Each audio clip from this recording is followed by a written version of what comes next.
I never had a name until I arrived here. Back in the village where I was born, they called me Sira's mistake. The girl, her mother tried to hide behind a closed door, and a story about a fever that came too soon. But Medusa's kingdom has a different word for what I am: sent, not chosen, not saved, not welcomed out of mercy. Sent like a debt folded into flesh and delivered 10 years late. The stone I carried for a decade glows green when I hold it now. It always did. I just never knew what was written on it. I never knew it had my name. The real one. The one my mother gave to someone else before I was born. There is a woman alive in the valley below this kingdom who has 3 other children. A warm house and a husband who never had to watch his village die. She is alive because something was promised before I existed, and I am the thing that was promised. I have been here 10 years. I should have hated every stone of this place. I do not, and that is the part I cannot explain, even to myself. What would you do if the person who kept you was the one you were never supposed to trust, and the one who gave you away was the one you were supposed to love? This is what I remember, and I will not spare any of it.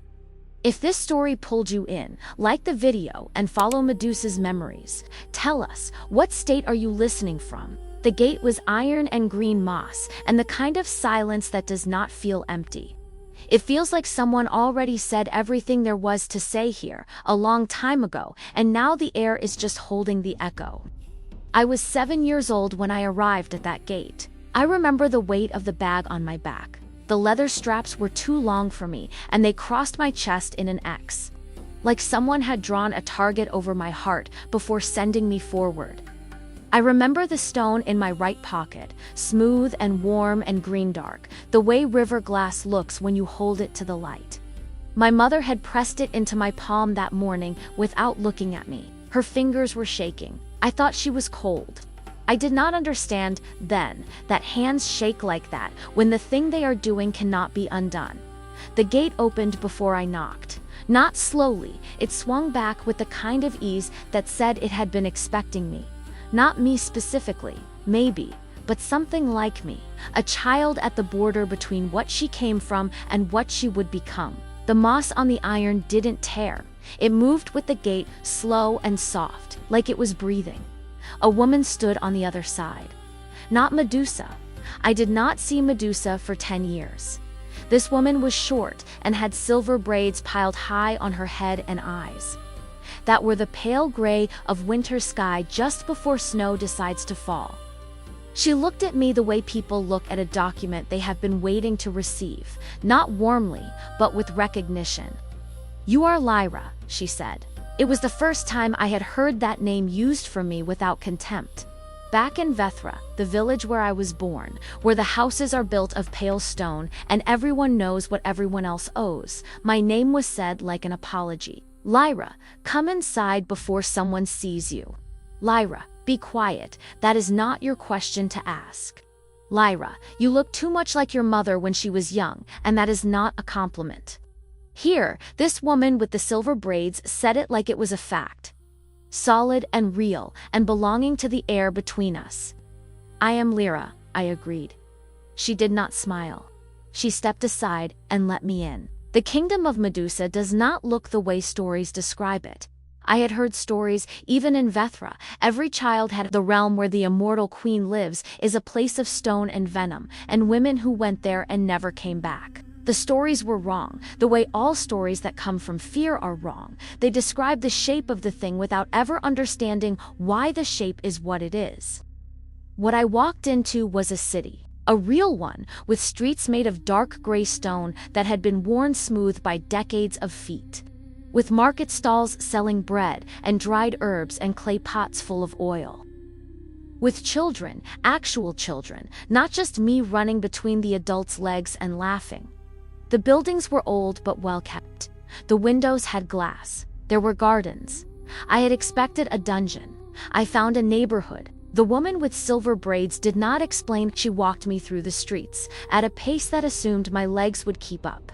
They barely did, and brought me to a building at the edge of the city's center, 3 stories tall, with a courtyard full of fruit trees and a fountain that ran with water so clear it looked like air. She pushed open a door and led me up 2 flights of stairs to a room with a narrow bed and a window that faced east. "This is yours," she said. "My name is Kala. I am responsible for children who arrive here. You will eat breakfast in the hall downstairs at first light. You will begin lessons tomorrow." "Lessons in what?" I asked. She looked at me steadily. "Everything you don't know yet, which," she added, not unkindly, "is considerable." She left. I sat on the edge of the narrow bed and held the stone in my lap. It was warm against my palms. Not body warm, warm the way the ground is warm in the hour before sunset, when the sun has already left but the heat hasn't. I turned it over and over and looked for something written on it. I found nothing. No letters, no symbols, no marks. Just smooth green-black surface and that strange ambient warmth. I put it under the pillow and lay down with my coat still on. I did not cry. I want to be honest about that.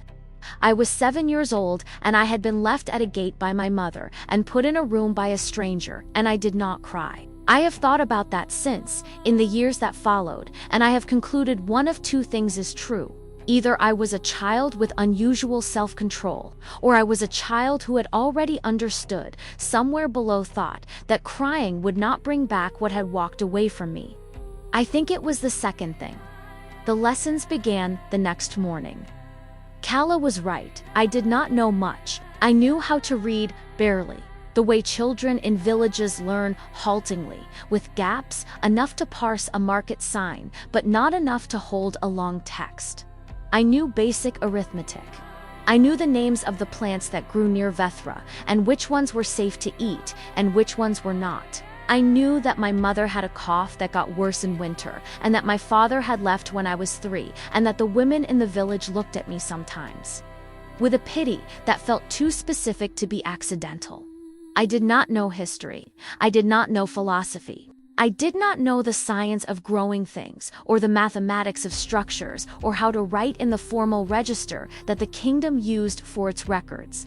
I did not know law, the kingdom's law, the old law, the law that had been in place since before anyone alive could remember. The law that Medusa herself had codified in the 3rd century of her reign and had not changed since. Kala taught me. Or rather, Kala put books in front of me and watched me read them and corrected me when I was wrong and answered questions when she decided they were worth answering. It was not warm instruction. It was not cold either. It was precise, like being given a map by someone who had walked the terrain themselves and wanted to make sure you could too. There were 8 other children in the building when I arrived. They ranged in age from 5 to 13. None of them had come the way I came, or if they had, they didn't say. We ate together, studied separately, played in the courtyard in the late afternoon when the fruit trees threw long shadows across the stone. I made friends the way children in strange places make friends. Slowly, and then all at once, and then without remembering how it started. Her name was Deva. She was 9 when I was 7, dark-skinned and loud in the way that means confident rather than careless. And she had been in the kingdom for 2 years already by the time I arrived. She knew how things worked. She showed me which hallways to avoid at night because the stone was uneven and you would trip in the dark. Which market stalls sold the best bread? Which of the adult residents of the kingdom were worth asking for help, and which ones would look at you like a problem they hadn't caused and didn't want? "Did you come alone?" she asked me 3 days after I arrived, while we were sitting in the courtyard peeling apples with small knives. "Yes," I said, "me too." She scraped a long curl of peel into the pile between us. "Most of us did. Kala says it doesn't matter how you came. She says what matters is what you do now that you're here. Do you believe that?" Deva looked at the apple in her hand for a moment. "I believe it's what Kala believes," she said finally. "I'm still deciding if it's true." I thought about my mother's shaking hands, about the gates swinging open before I knocked.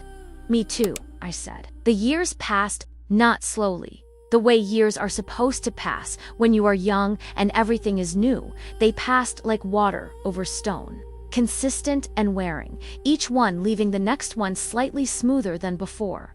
I grew, I learned, I became fluent in the formal register and then exceeded it. I began keeping notes in the margins of books in a shorthand I invented myself. Dense and fast, because my thinking had outpaced my ability to write it down in any format that already existed. Calla noticed she started giving me harder books. The kingdom had its laws and its rhythms. I learned them the way you learn a language you live inside, not by memorizing the rules, but by noticing when you broke one without meaning to.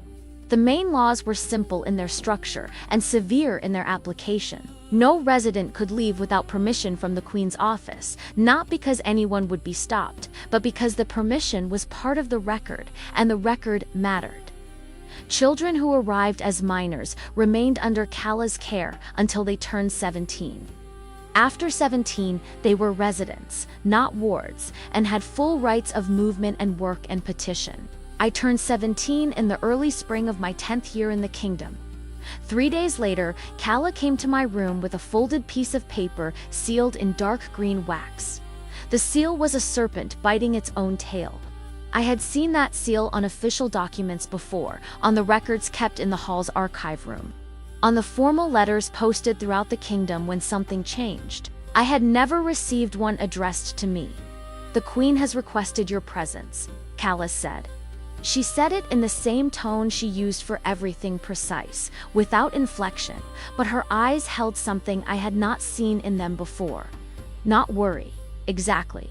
Recognition, again. That same expression from the first day, updated by 10 years of watching me grow into someone specific. I looked at the seal, the serpents. I was a small chip of green stone set into the wax, the same green as the stone under my pillow. When, I asked. "Tomorrow morning," Calla said. At first light, she left. I stood at the window for a long time, watching the city below the streets I had walked for 10 years. The market stalls I knew by their smells, the fountain I had sat beside in summer and winter, and all the seasons between. The city I had arrived in without choosing and stayed in without exactly meaning to, because leaving had never seemed as real as being here. I pulled the stone from under my pillow. It was glowing. Faintly, the way an ember glows when you cup your hands around it in the dark, green gold, and pulsing with something that was almost breath. I had never seen it do this. I pressed my thumb against its surface and felt warmth travel up through my arm and into my chest and settle there, dense and quiet, like a word I already knew but had never spoken aloud. The stone was trying to tell me something. I did not know yet what it was, but the word for what I felt, holding it in the last hour before everything changed, was not fear. It was recognition. Medusa's hall is not what I imagined. I had been inside the kingdom's official buildings before, the archive hall, the judgment room where disputes were heard, the records office where I had gone twice to request documents for research I was doing in my 16th year. Those rooms were formal and stone gray and arranged with the specific kind of bareness that says this space is for function, not comfort. I had expected the Queen's Hall to be an amplified version of that. It was a garden, not metaphorically. The floor was stone, smooth and dark, but the walls on 3 sides were open to the air, arched columns holding a roof of old timber. And beyond them, terrace gardens falling down the hillside in a cascade of green and gray. The 4th wall, the one at the far end, was solid stone and covered entirely in carved serpents, not frightening, not aggressive, just present, hundreds of them moving through the carved stone as if frozen mid. The light came in from all 3 open sides at once and turned the air golden. She was standing at the far end, in front of the carved wall. I had heard Medusa described many ways over my 10 years in the kingdom: tall and terrible, ancient and unknowable, cold as the deepest stone in the mountain. The descriptions were not wrong exactly, but they were incomplete. The way all descriptions of a complex thing are incomplete, they captured one angle and called it the whole. She was tall, she was still. The serpents in her hair were quiet, not sleeping. I understood instinctively, but resting. the way alert things rest when they have chosen not to move. Her eyes were green, the same green as the stone I had carried for 10 years. And when they met mine, I felt what I can only describe as a door opening. Not in her, in me. Something I had kept closed for reasons I could not name, creaking open on a hinge I hadn't known was there. "Lyra," she said. Her voice was low and unhurried, the way old rivers sound. "Sit down." There were stone chairs near the center of the hall, simple and worn at the edges. I sat, she did not. "You've been here 10 years, she said. Not a question. Yes. How have you found it? The question was so ordinary that I almost laughed. I stopped myself. I found it better than I expected. I said honestly, I didn't expect anything good. I was wrong about that. Something moved in her eyes. Not approval, exactly. Acknowledgement. "You read the law records," she said. It wasn't a question either.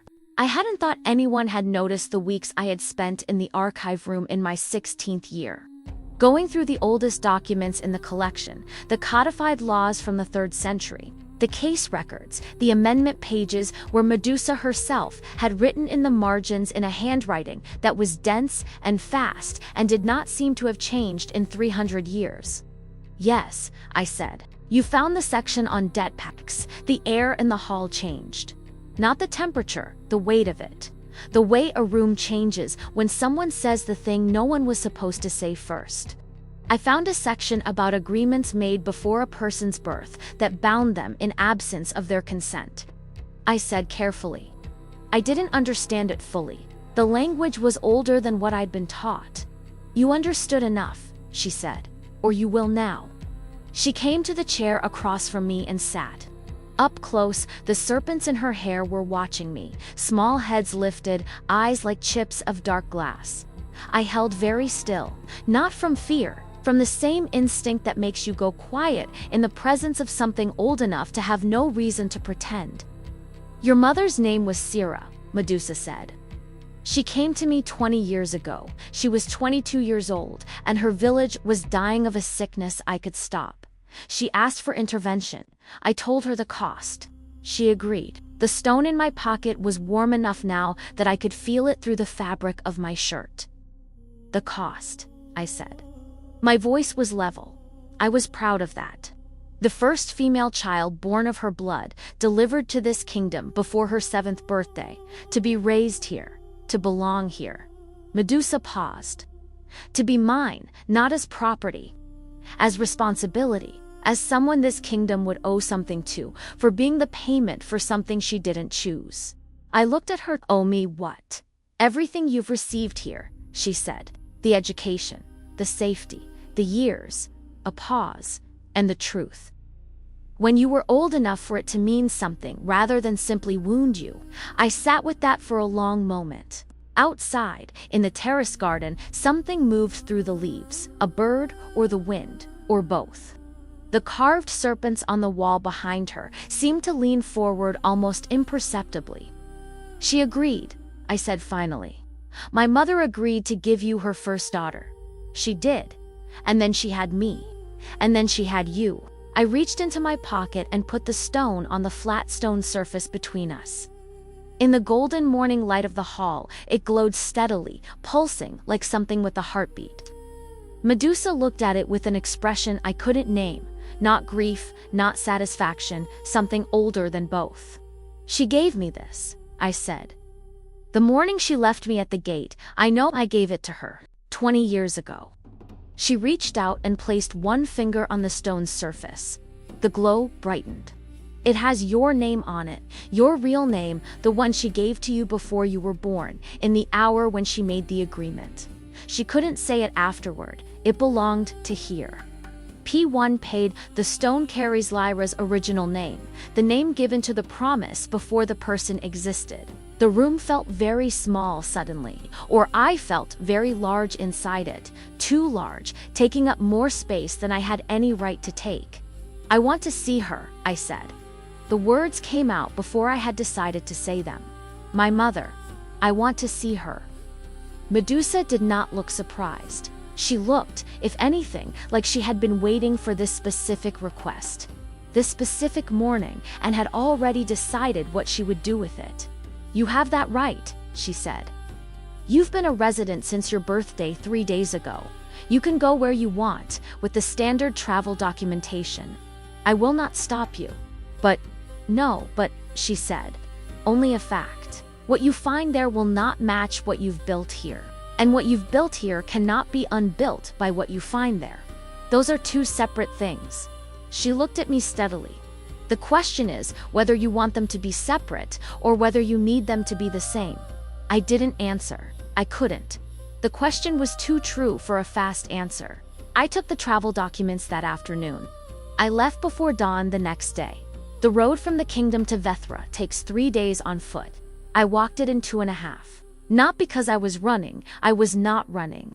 I was certain of that, but because the question Medusa had asked me was following me like a second shadow, and it walked faster than I did, and the only way to get ahead of it was to arrive at the answer before it did. Vethra was smaller than I remembered. This is always true of places from childhood. I knew that. I had been warned about it. What I had not been warned about was that it would feel not just smaller, but thinner, like a drawing of a place, rather than the place itself. The pale stone houses, the market square, the smell of bread from the bakery on the corner of the main street, all of it real and all of it somehow less solid than the city I had left.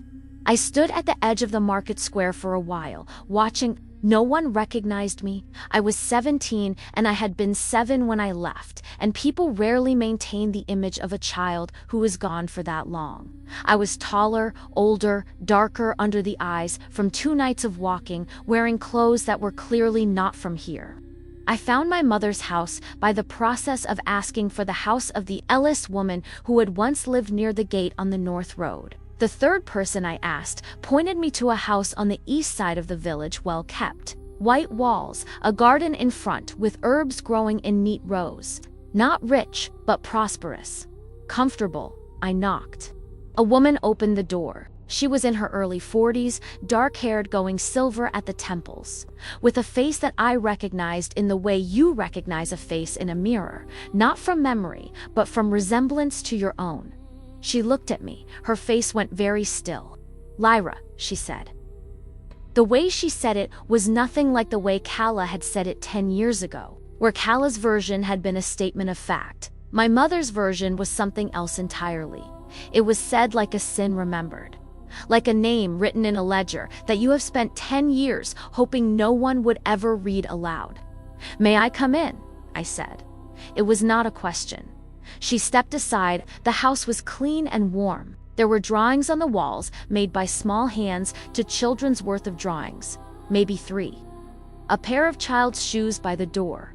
The smell of something cooking, sweet and thick. She had a life here, a full one.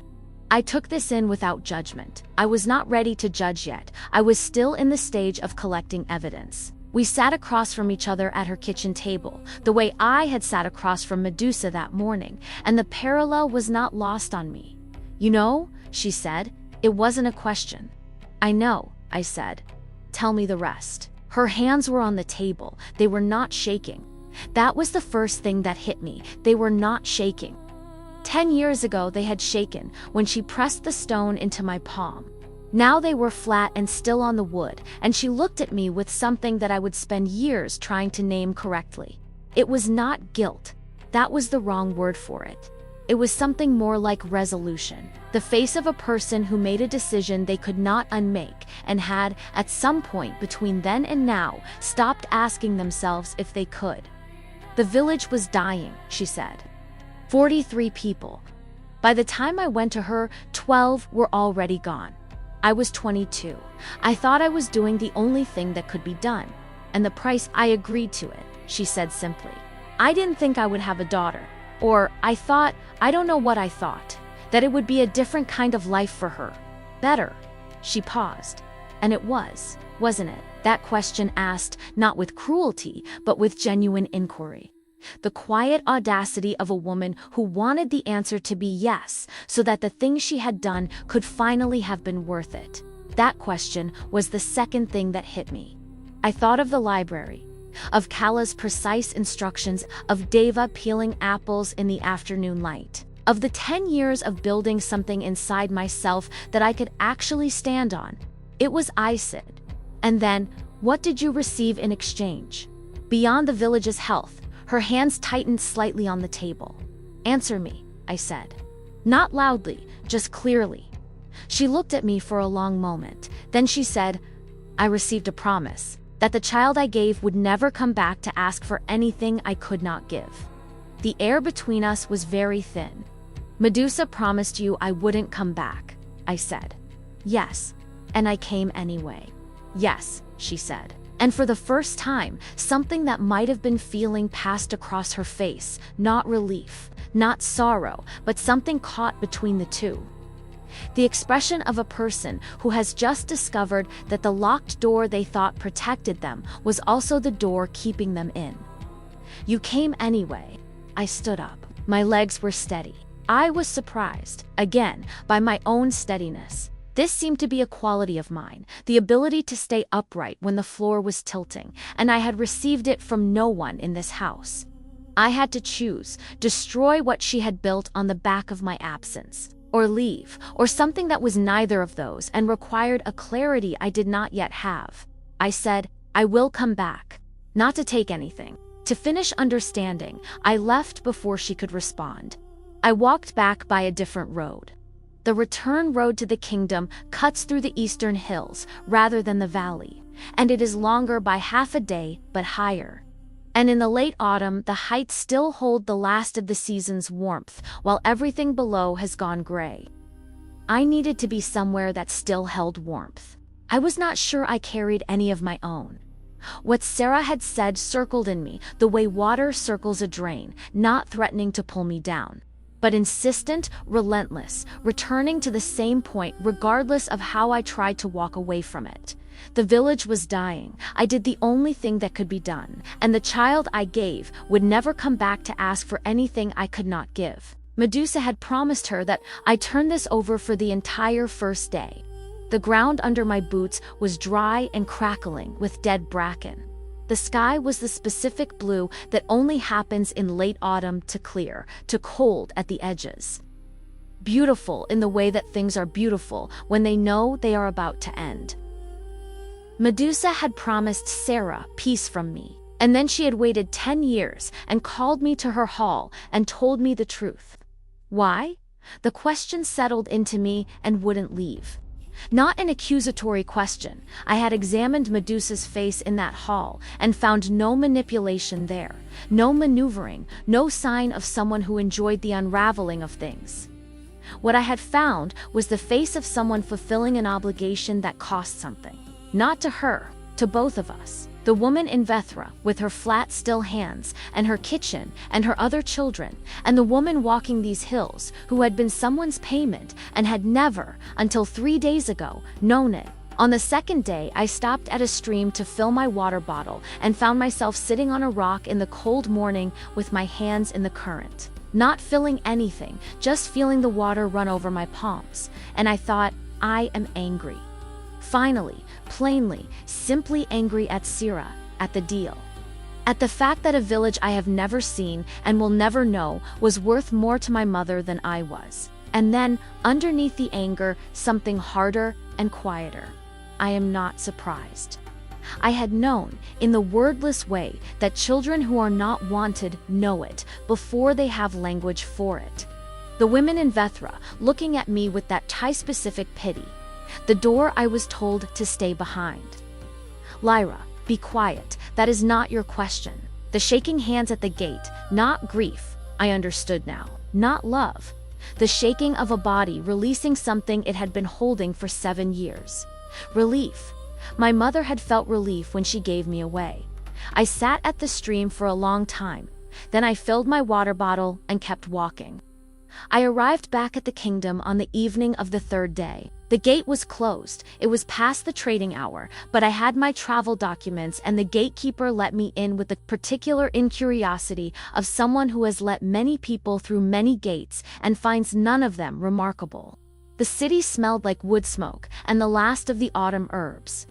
I walked through the familiar streets and felt them settle around me like a coat that fits. Kala was waiting in the hall. She was sitting at the table in the common room with a cup of something hot. And she looked at me when I came in with the same expression she had worn the first day and every day since. Precise. Attentive, withholding nothing but offering nothing either. I sat across from her. We looked at each other.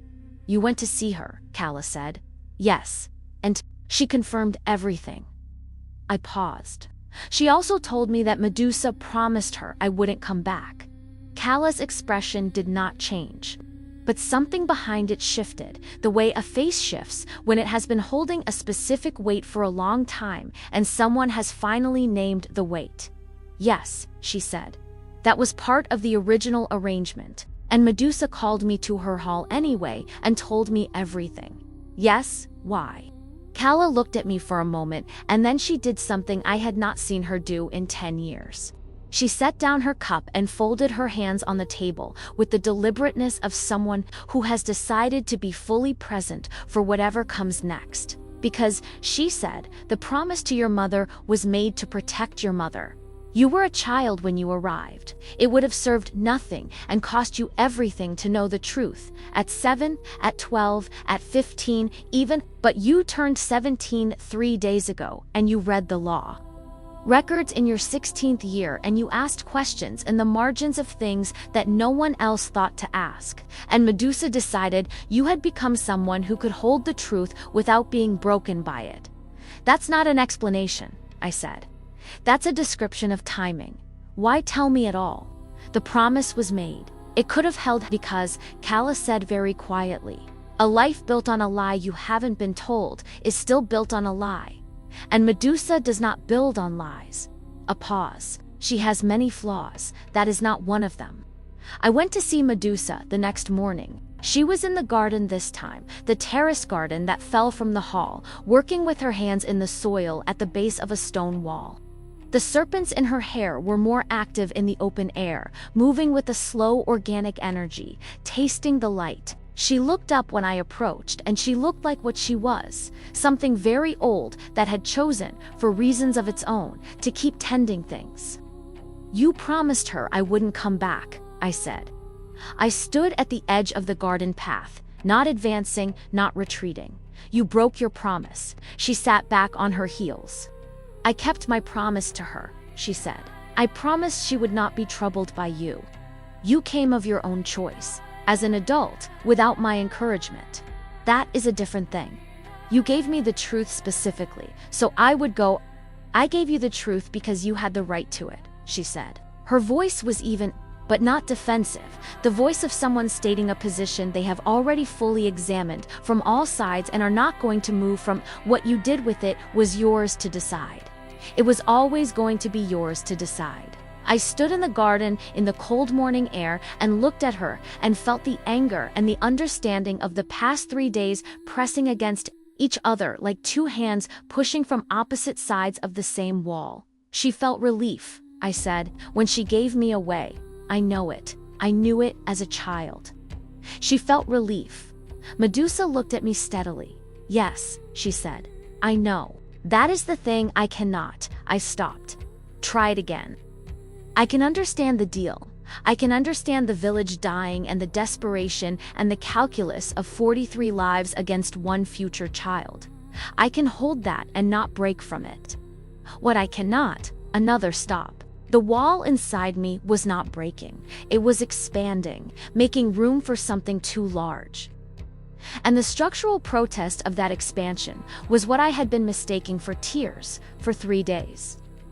What she felt when she gave you away, Medusa said quietly, was not a reflection of your worth. It was a reflection of what she had already decided years before you existed about the cost of her own survival. I know that, I said. Knowing it and feeling it are different things. I know that too. She looked at me for a long moment.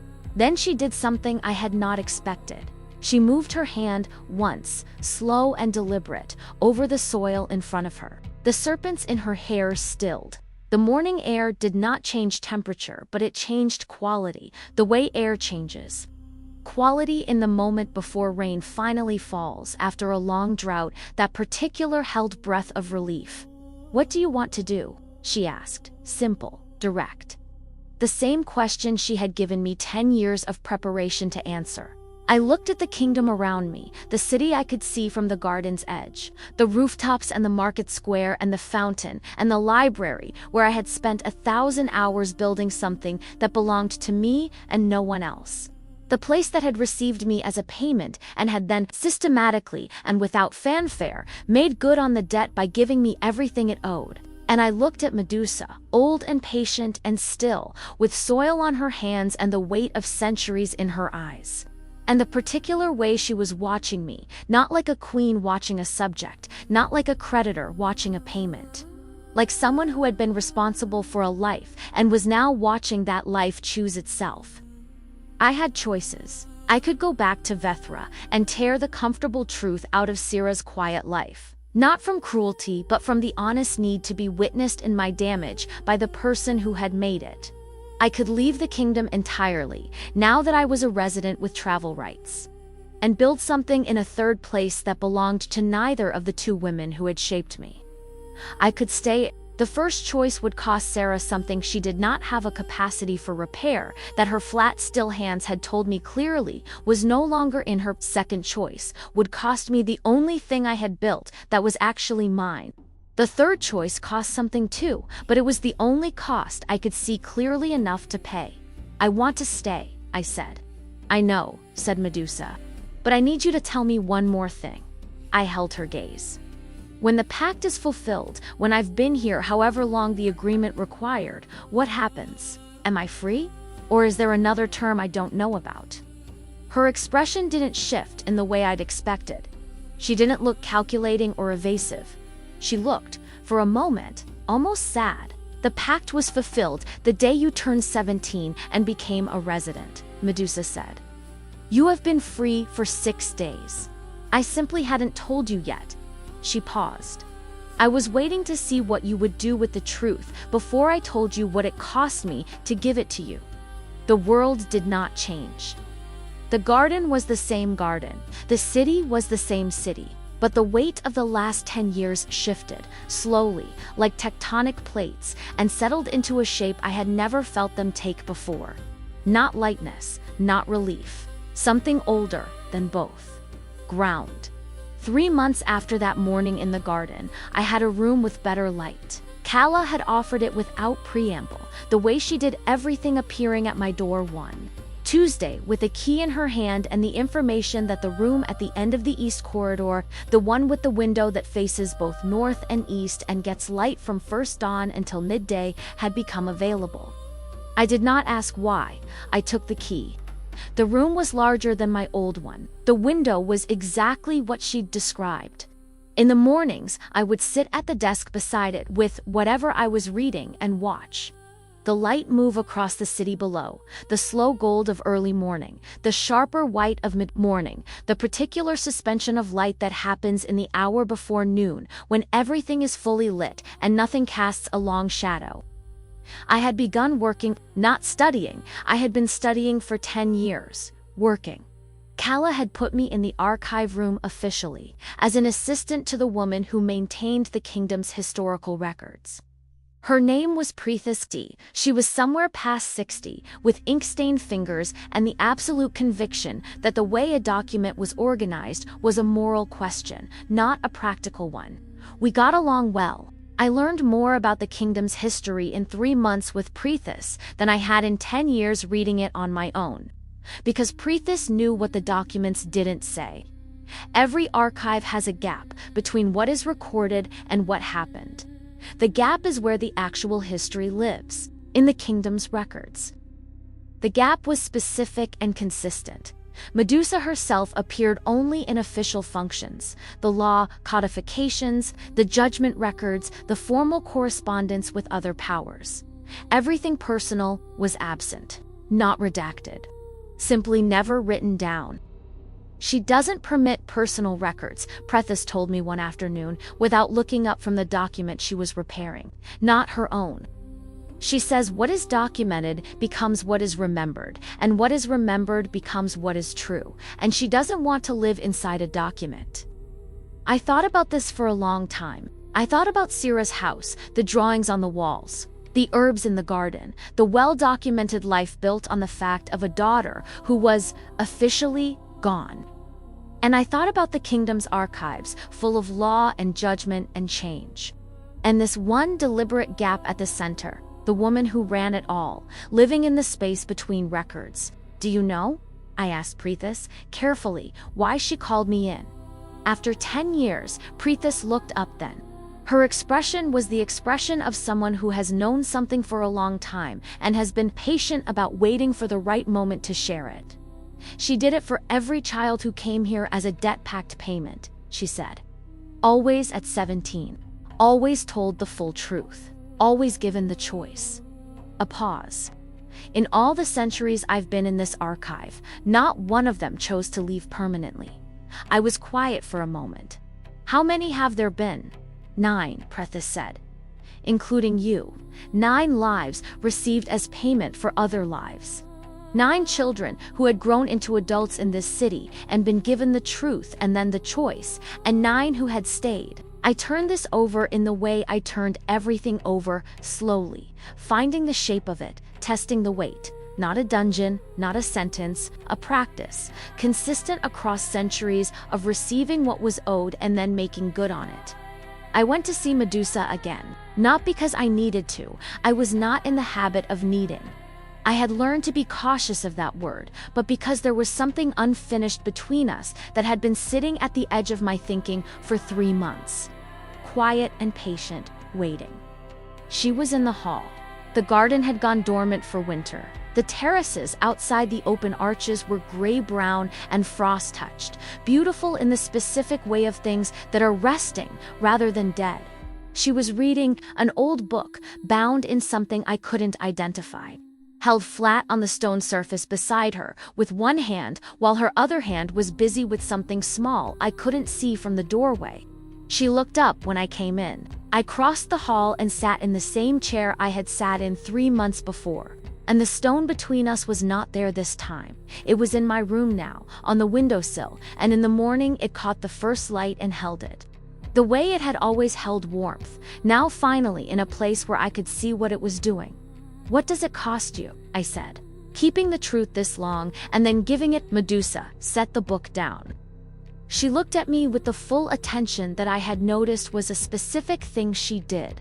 Not performed attention, not the attention of someone waiting for you to finish speaking, but the genuine kind that means the entire available mind has turned toward you and is listening. It costs, she said, the version of myself that made the arrangement believing it was straightforward. Every time. A pause. No arrangement involving a child is straightforward.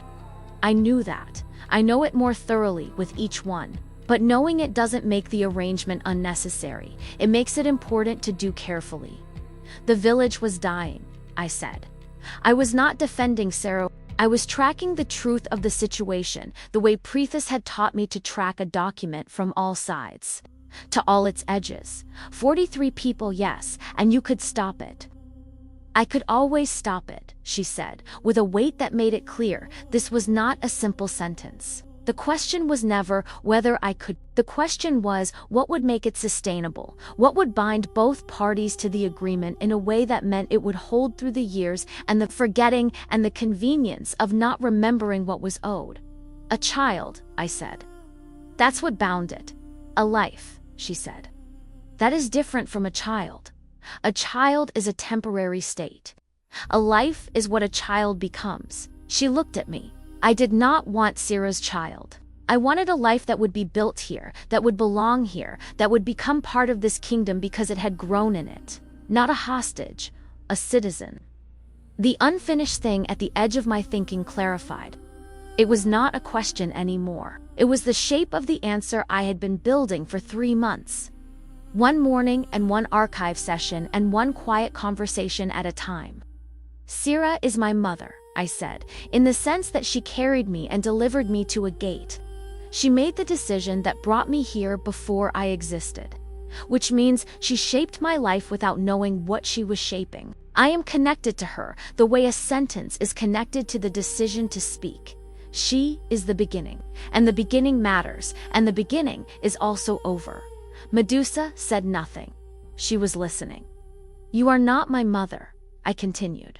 You are the person who received me as a currency and chose to invest it in something that could only pay forward.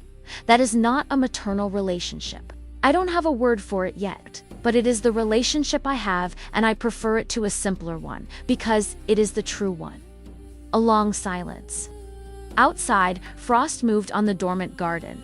One of the serpents in her hair turned its small head and looked at me with an eye like dark glass, and then turned away, apparently satisfied.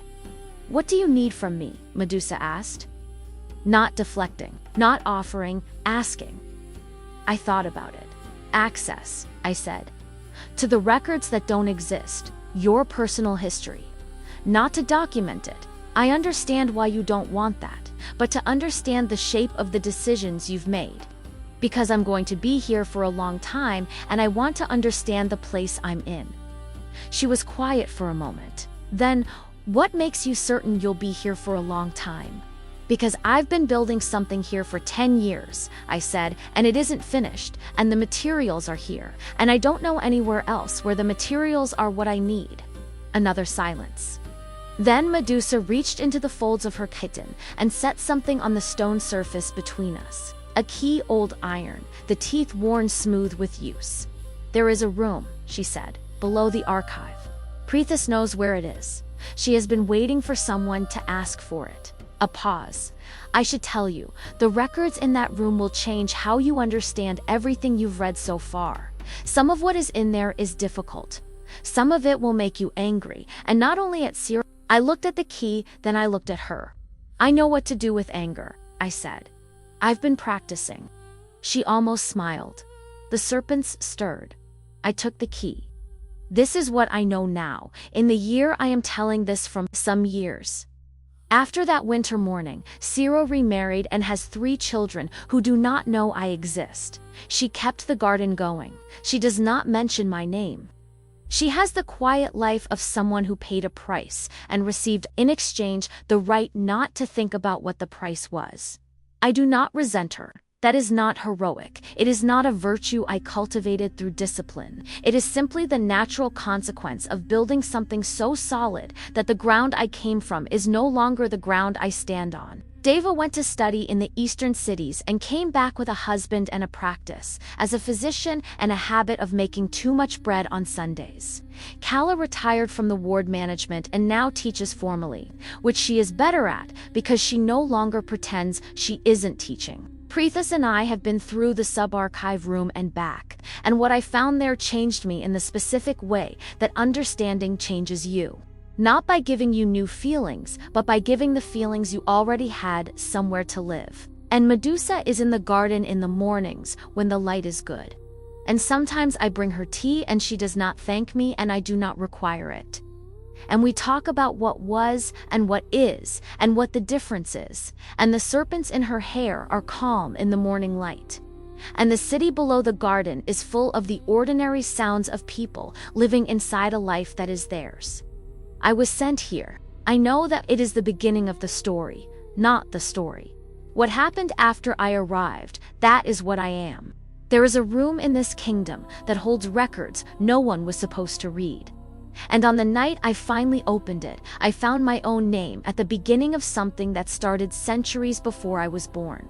Some payments are made in flesh, some in silence, some in the exact shape of a life you didn't know you were already living. The only question left is, who kept the ledger? And what is still owed? If this story reached your heart, leave us a like and share it. What would you have done? And don't miss what comes next. Another memory Medusa never forgot.